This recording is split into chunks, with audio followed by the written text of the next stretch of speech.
Pues bienvenidos, bienvenidas. Es por la mañana, por la tarde, por la noche, cuando te conectes a... ¿A qué? ¿Cómo se llama el programa? Venga, va, dímelo. Atrévete a ser tú. Atrévete a ser tú. Y hemos dejado en el primer capítulo de este programa que tenemos, de estos podcasts, hemos dejado 3 herramientas, pero habíamos con una cuarta. Coméntame, ¿qué teníamos en esa cuarta? Teníamos la voz en off. La voz, ¿no? Esa voz en off que a veces en los dibujos animados sí. Está como el diablo y el ángel. El ángel ahí. ¿No? Sobre todo yo me acuerdo de unos dibujos de Disney, ¿no? Del gato que va persiguiendo al ratón. ¿Qué sabe los dos? Sí. No sí. Sí. Y empezar a lubricar o a pensar cosas para atrapar ese ratón, ¿no? Esa voz de voz que a veces nos perjudica, a otras veces no tanto, otras veces nos ilumina y otras veces simplemente nos queda con la pregunta ¿por qué no me he atrevido? Esta es muy buena, ¿no? ¿Por qué no me he atrevido, no? Estamos en el programa de Atrévete a ser tú, ¿no? Pero realmente muchas veces es ¿por qué no me he atrevido, no? Que ahí es cuando si tú lo investigas sale esa voz, ¿no? Que es la que te ha impedido quizás atreverte a hacer algo, atreverte a pedir algo, atreverte a decir algo importante a alguien. Y es cuando esa voz hay que escucharla, y siempre digo que no la podemos evitar, simplemente hay que escucharla y conversar con ella. Lo que hemos dicho en el capítulo primero, que estuvimos hablando también de poder conversar con ella, poder poner un nombre, poder poner un poquito de humor y decir, uy, es que yo tengo una amiga que se llama Antonia. Antonita, ya está aquí la Antonita. Estaba hablando con él y de golpe, ya está aquí la Antonita. Y me viene la Antonita y dice, pues esta que está aquí toda la Antonita. Y claro, a mí me hizo gracia, ¿no? Porque esta que manera más chula, ¿no? De poder decir, ¿no? Y dice, Antonia, cállate, ¿no? Y a veces le decía así, a lo mejor está hablando contigo y te venía alguna cosa. Y no, ya está aquí, cállate, ¿no? Antonia, para en un momento. O decir, ¿no? Y entonces esa es una manera también de poder quitarle como hierro al asunto, ¿no? Porque eso está, o sea, va a estar siempre, es algo que va a estar ahí ron, y entonces cuando tú eres consciente primero de que esa voz va a estar, es, vale, con esta voz, ¿qué hago? ¿De qué forma puedo que esta voz, en vez de joderme, digamos así un poco, sí, no. me ayude, ¿no? De que esta voz realmente sea mi amiga. Yo creo que hay que convertirla en tu amiga. Y de esta parte, pues es cuando vale, una amiga al final quiere ayudarte, un amigo normalmente suele estar ahí siempre en momentos difíciles, ¿no? Porque a lo mejor escuchar esa voz como, esta voz me está avisando o quiere protegerme. Que a veces esto es importante, ¿no? ¿De qué te protege, no? Ese no atreverte, como hemos dicho antes, ¿no? Porque no me he atrevido a hacer esto, a decir esto, te está protegiendo de algo. Que tú tienes miedo y entonces es... Pero ahí vamos a indagar, si te parece bien, en el hecho de que, imagínate, vamos a poner situaciones, en una de ellas, hipotéticamente, ¿no? Es una persona que realmente quieres, pero tu decisión en ese momento puede dañar a esa persona en esa acción. Si tú haces esa acción, puedes resolver el problema, pero puedes dañar a esa persona. Entonces, ¿cómo digamos aquí? Claro, aquí es primero si eres consciente, ¿no? De que tú se puede dañar a otra persona, ¿no? Porque si es inconsciente, tú no lo sabes, es más difícil, ¿no? Poder. Pero ahí está lo que hemos hablado también en el primer capítulo, ¿no?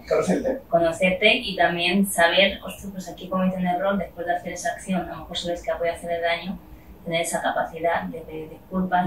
Correcto. Ahora, si tú sabes que esa acción le puede hacer daño y aún así la hacemos, ahí hay un trabajo más de también, pues, de autoestima, ¿no? Sí, o también puede ser un momento de rabia, de furia, que a veces también actuamos por... Sí. ¿no? Entonces ese momento también forma parte. La ira forma parte, esa es primaria, o sea, es que la tenemos para sobrevivir. Si no tuviésemos ira, habría momentos que no podríamos reaccionar y estaríamos más muertos que vivos, ¿no? Entonces es importante también conocer eso. Y la empatía que hablamos también en el primer capítulo, ¿no? Es importante, porque a lo mejor tú tienes empatía, la otra persona no, y ahí hay una... He puesto una persona, pero podríamos poner una situación, ¿eh? También, sí, también. Una situación, o sea, yo tengo que tomar una decisión que puede involucrar varias personas o no, ¿vale? Y sé que cuando yo abra esa caja de Pandora, ¿vale? Puede influenciar a esas personas. Ahí pero también te ayuda mucho verlo como un reto, ¿no? El saber, hostia, aquí tengo una situación que puede tener conflicto, que puede ser dolorosa, que puede tener cambios importantes, ¿no? Entonces ahí sí que es importante darte cuenta de qué forma verlo como un reto para que no vaya el trabajo o no, pero sí que verlo como un reto y decir, a ver de qué forma puedo solucionar todo esto sin que salpique a mucha gente o que haga el menos daño posible, ¿no?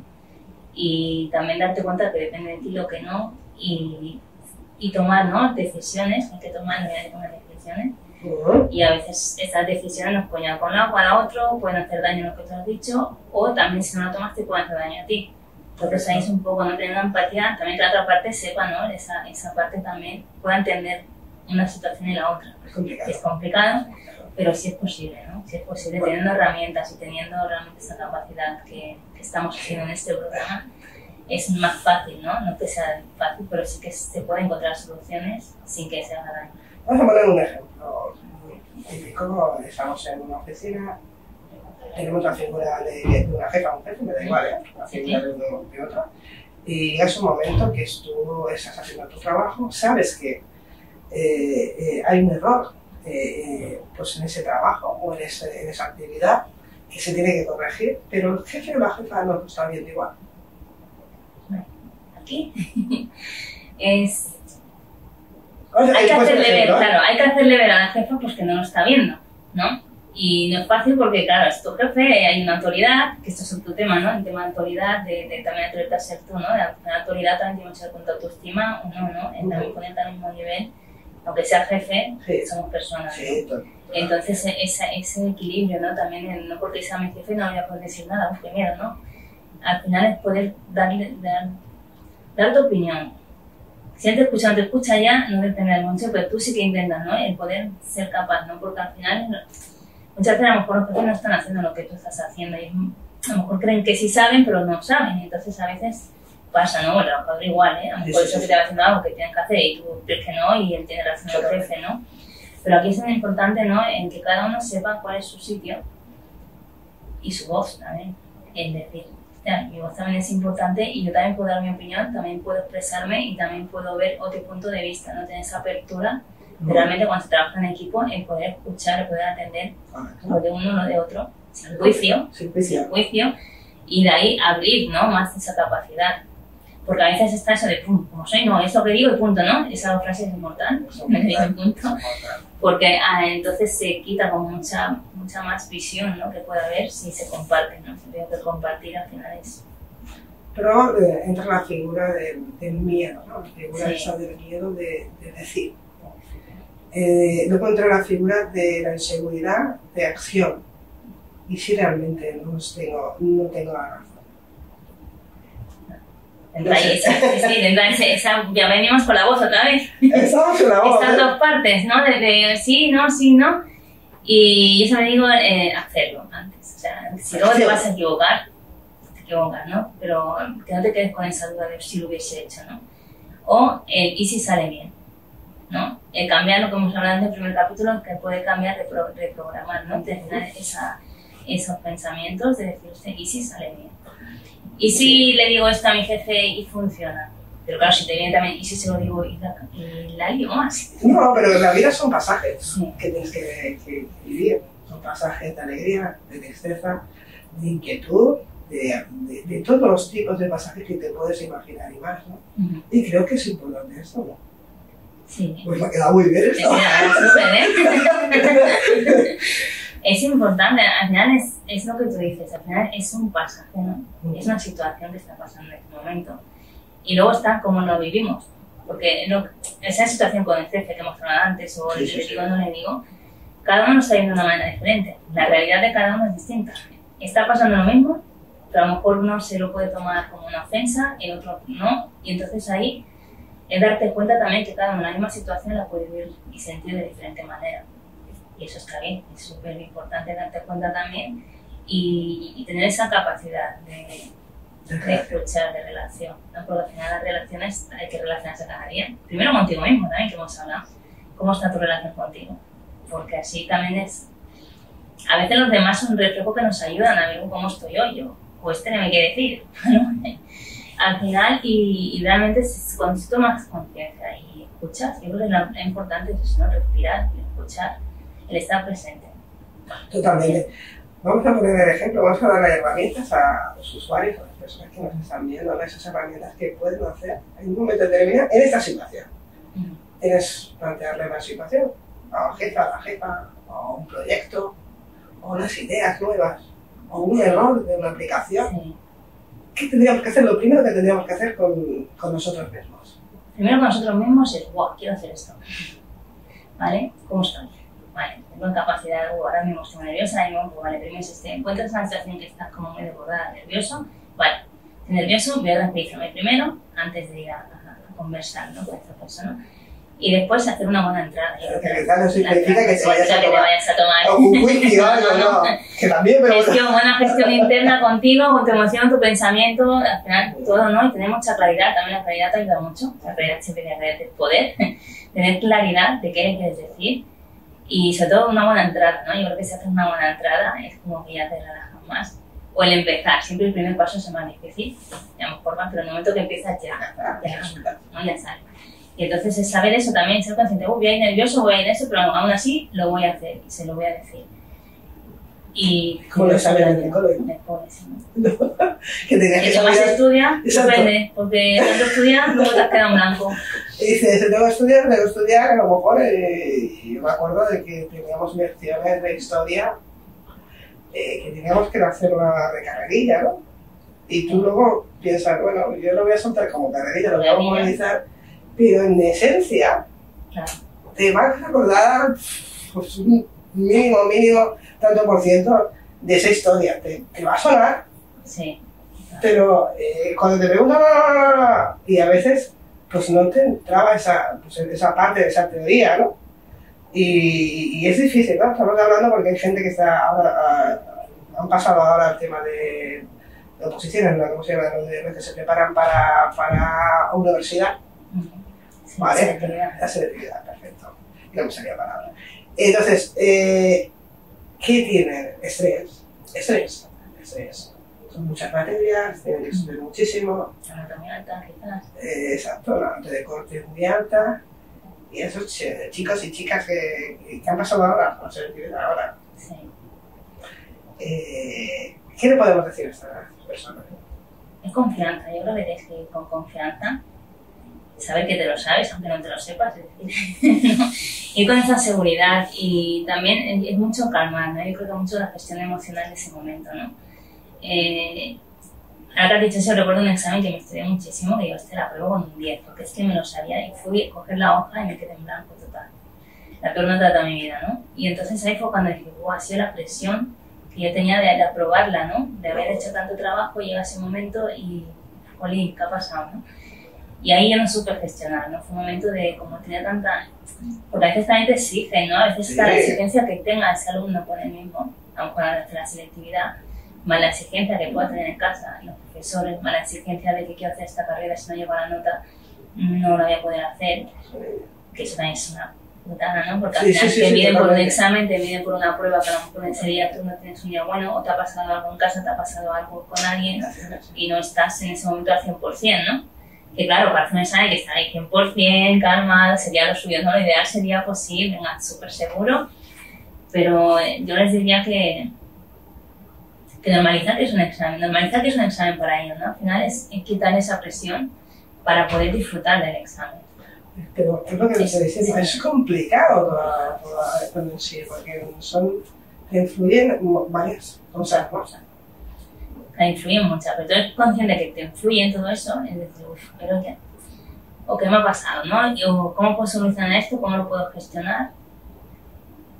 Y luego es que, claro, el autocastigo también sale, ¿no? Si luego suspenden la selectividad, por lo que sea, no le ha ido bien la prueba, o los padres, lo que dicho, ¿no? Lo que han dicho, ¿no? Entonces es complicado, ¿no? Es un tema que yo creo que hay que cambiar un poco el sistema de cómo se hace, empezando por ahí, ¿no? Y quitar esa presión, ¿no? O quitarle presión a las pruebas, a los exámenes, o que no se mira todo por un día.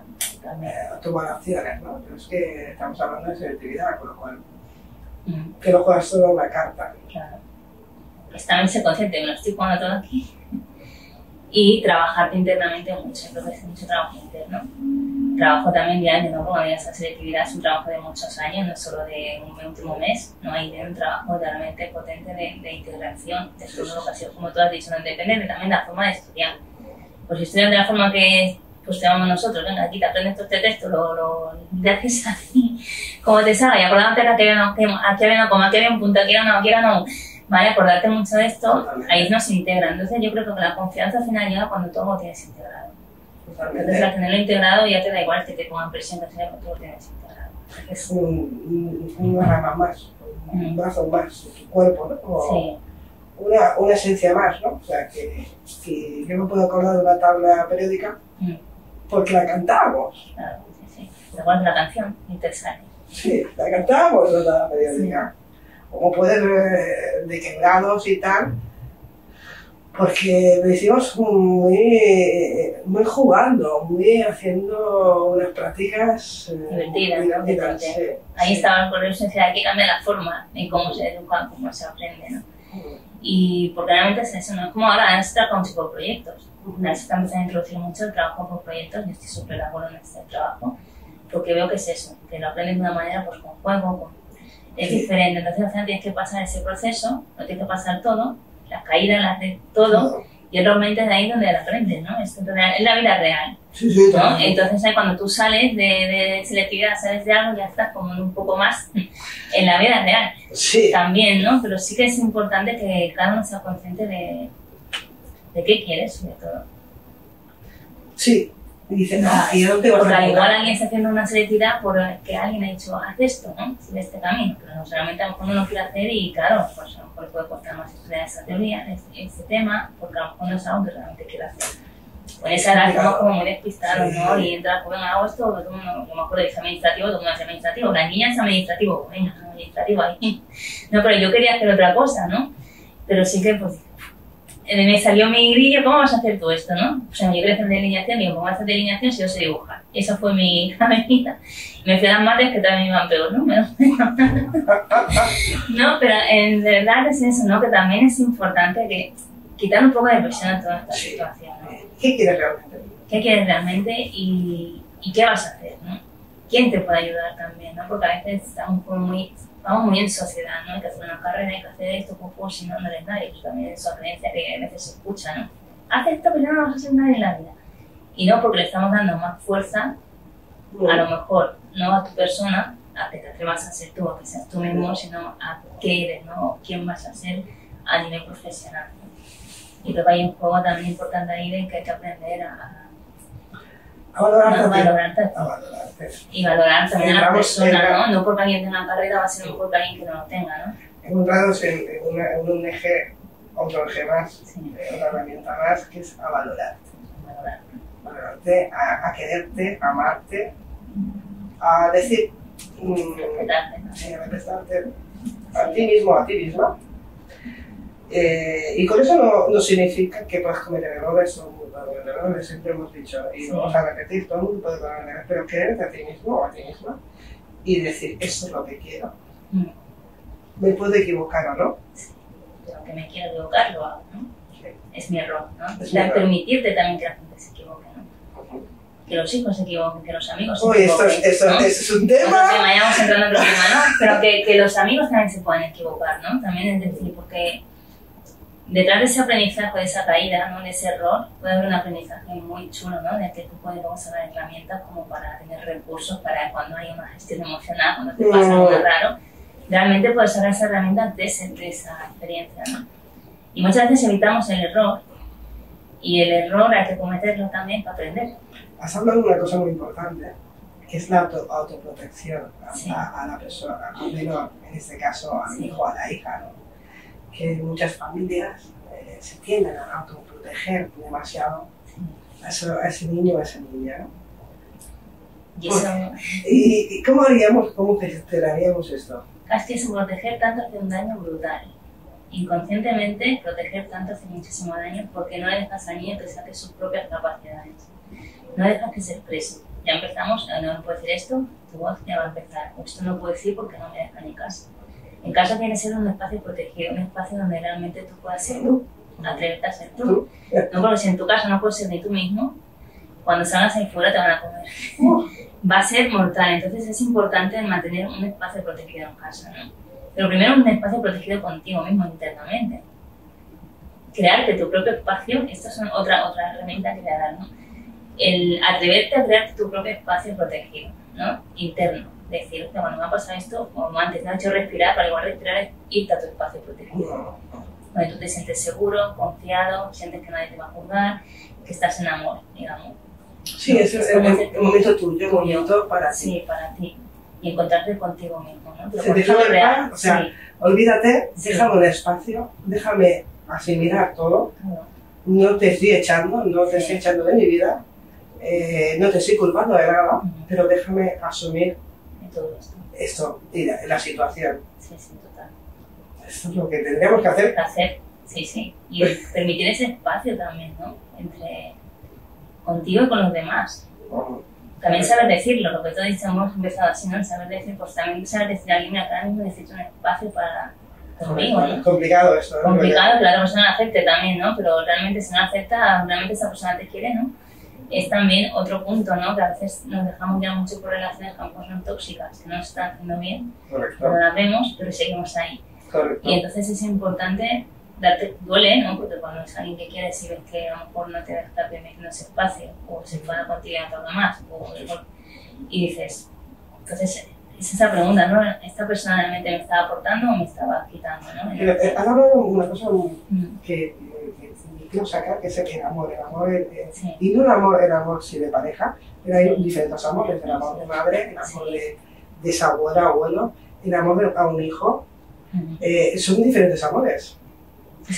Pero todo está unido por al final el amor incondicional. Sí, pero ese espacio que acabamos de comentar, no, déjame ese espacio, quiero reaccionar, no quiero culparte, no quiero involucrarte en esta situación hasta que realmente yo te va a aclarar. Depende de qué, ¿no? Estoy hablando de una cosa muy concreta, pero puede ser otra cosa. No sé si me estoy explicando bien, pero a la conclusión que quiero llegar es que depende de la persona, no hace falta el amor tóxico, ¿no? Como ha dicho ella, de pareja. Sí. También hay amor tóxico. De todo. De todo, ¿no? Sí. O sea, hasta de situaciones, al igual. Exacto. Puedes tener una situación que sea tóxica para ti, pero tú misma la estás creando tóxica. Sin darte cuenta, o también nos acostumbramos, ¿no? El acostumbrarse también es algo malo, porque a veces te acostumbras a algo que no es bueno, pero como estás acostumbrado, lo toleramos. Al final llega ahí un punto de tolerancia también, ¿no? Que toleramos y que no. Y esto es un poco como el dolor, ¿no? Hasta qué punto dolor toleras, ¿no? Hasta qué punto explotan, hasta qué punto, y cada persona es diferente, cada persona puede tolerar. Pues un amor tóxico a lo mejor también lo puede tolerar más o menos, ¿no? Y también cómo es tu amor contigo, ¿no? Date cuenta de esa voz tóxica, ¿no? Y también, cada este espacio que hemos dicho, ¿no? Es importante que saber comunicar a la otra persona, ¿no? Y también poder entenderla si no se entiende. Es complicado, es muy complicado, ¿no? Pero al final las relaciones son complicadas, ¿sí? Muchísimo. Y claro, entonces ese es el punto de que hablamos antes, ¿no? Nosotros también en la empatía, también el respeto, también, ¿no? Porque al final cuando a lo mejor si alguien te está subiendo mucho. O también a veces hay gente que te quiere ayudar sin que tú pidas ayuda, entonces eso también puede hacer daño, ¿no? Porque a lo mejor la otra persona puede estar viendo que tú necesitas ayuda, pues al igual también es un poco egoísmo, ¿no? La otra persona realmente quiere que la ayudes o no. Y tú puedes ver que a lo mejor necesita ayuda, pero le puedes ir dando como tips o dando herramientas para que ella misma sea consciente de ese momento. Porque si una persona se da cuenta de esta ayuda, no la va a pedir. Y todo lo que tú le ofrezcas lo va a ver como un ataque, como una ofensa. Porque ahora entra la figura de que no te voy a pedir por el orgullo. Esa es otra. Esa es una figura que la vamos a tocar también. Pero vamos a terminar el tema de desamor. Imagínate, vamos a poner el amor de hijo, ¿no? De los hijos, ¿no? Sí. Que te autoculpas, ¿no? O sea, en el momento que tú dices, no lo voy a dejar hacer esto, o ir con estas personas, o simplemente cualquier actividad que tú ves como un peligro, ¿no? Pero aquí yo creo que es importante hacerlo ver. Es siempre que darte cuenta. Yo creo que si cuando hijo a lo mejor va con alguien que no le conviene o lo que sea, él no se da cuenta. Y si el padre va a decir, tú no te juntas, va a ser peor, porque te va a querer juntarse más con esa persona, con ese círculo a lo mejor tóxico que puedan aparecer, ¿no? Hay etapas de la vida que te puede pasar, ¿no? Y entonces es un trabajo difícil, ¿no? No es nada fácil y depende también de cada niño, cada padre, cada situación que vivan. Pero es siempre un poco también, yo dice, mira, niños hay que escucharlo. Al hijo también hay que bajarse a la altura de él. Cuando tengas que hablar con él, no hablarle desde arriba, sino agacharte tú. Bueno. ¿No? Agacharte y asumir a ese mismo nivel. Porque claro, tú para el hijo un padre es pues su figura, ¿no? Es al final es su referente. Sí. Y entonces, claro, según cómo tú ves ese referente, y luego es otra cosa, como tú lo veas y lo vivas, al igual está pasando algo que tú mismo, por tu forma de ser, lo estás viviendo totalmente distorsionado. Esto es otra cosa, ¿no? Y entonces ahí, pero a mí siempre digo, no, cuando se puede trabajar siempre a su nivel. Habrá momentos que también nos recordamos si podemos pegar gritos, no sentirnos tampoco para pegar un grito, porque se puede luego explicar, mira, pues he gritado porque me estaba yo así, claro, a lo mejor, ¿no? Darte cuenta también, tener esa capacidad que puedes disculparte también con los hijos, ¿no? Y eso es otra cosa que yo siempre digo, ¿no? No sé si lo comparto, lo compartí a veces, ¿no? También, que muchas veces, ¿no? Le estamos pidiendo al niño que nos entienda a nosotros. Exacto. Cuando él toda esa experiencia no la ha vivido nunca. Entonces es imposible que nos entiendan porque él a lo mejor te dice que estoy cansada de trabajar, si no trabaja en su vida pues no sabe lo que es estar cansada de trabajar. Y el niño a lo mejor por mucho que tú le expliques, claro, quiere jugar, que lo atiendas, quiere esa atención y claro, llegan esas situaciones que dices, pero ¿cómo te va a entender si toda esa situación no la ha vivido, no la ha experimentado? Entonces ahí, por eso digo que hay que bajarse a la altura de los niños. En la hora de comunicarles también, saber dónde está el otro para poder comunicar. Porque aquí hay un ejercicio por ejemplo, si no te viene muy frontal, de cabreado, tú si lo haces un poquito así de lado, esto es otra cosa, estas son otras herramientas que tengo yo ahí. Entonces, claro, si uno va frontal y el otro va lateral, el que va frontal al final afloja. Sin que tú no digas nada, simplemente eso me pasó a mí con un jefe, ¿no? ¿Sí? Era como, claro, me decían, dale caña esto, no sé qué, y yo como era la que estaba ahí trabajando, digo, es que esto como lo pongo así, la cagamos, etc. Y claro, yo vi que venía muy frontal y el policía así, luego dice, buen día. Decir el buen día ya fue como, guau, aflojó, pero porque yo vi que él venía muy frontal. Y digo, este viene a atacarme, yo voy a darle aquí un poquito de suavidad. De suavidad para que, quieras o no, lo descolocas un poco. Y eso con los niños pasa mucho también, ¿no? Niños que quieren jugar, ¿verdad? Que estén por ellos. Llega un punto que a lo mejor no pueden, ¿no? Y dices, es que ¿dónde tienes la pila para quitártela? Sí. ¿No te cansas nunca o qué? Me gusta. Pero es verdad que a veces hacemos acciones a los críos y terminamos entrenando a los críos que dicen, bueno, es que claro, yo lo he hecho. O sea, yo he hecho esto. ¿Y por qué le estoy diciendo decir no o no vayas con esas personas? Claro. Cuando yo realmente lo he hecho cuando yo. Pero por eso, igual tú lo has hecho y dices, ostras, yo lo he hecho aquí, me equivoqué y no quiero que se equivoque. Entonces no estamos dando ese permiso a equivocarse. ¿No? También hay que asumir los riesgos que tiene la vida, ¿no? El darte cuenta que la vida tiene riesgos, que si no te arriesgas al final vas a estar así como y no vas a sobrevivir, ¿no? Y aquí se trata de atreverte a ser tú, a que aprendas a vivir desde la autenticidad, ¿no? Y que nos atrevamos a asumir riesgos, a equivocarnos, a cometer errores, a saber fracasar también, a volver a levantarnos, ¿no? Pero realmente es importante que nos atrevamos a ser nosotros mismos y a dejar que los demás sean ellos también. Permitir el enfado, permitir que otros se enfaden, permitirte tu propio enfado también. Enfadarse con gracia y te enfadas, ya está, me enfado, ¿no? Sí. Vamos a dejar aquí. Tenemos la figura del ego, que lo hemos dejado aquí. Sí. Entraremos en un tercer capítulo, si te parece, y dejamos aquí esa conversación. Quiero que a lo mejor podéis comentaros o conectaros y que comentar también qué secciones o qué figuras queréis tocar. Hemos hablado de mucho, hemos hablado del amor, de la empatía, pronto hablaremos de ese ego, pero podéis comentar vosotros. Conectaros y comentar. ¿Sí, no? Sí.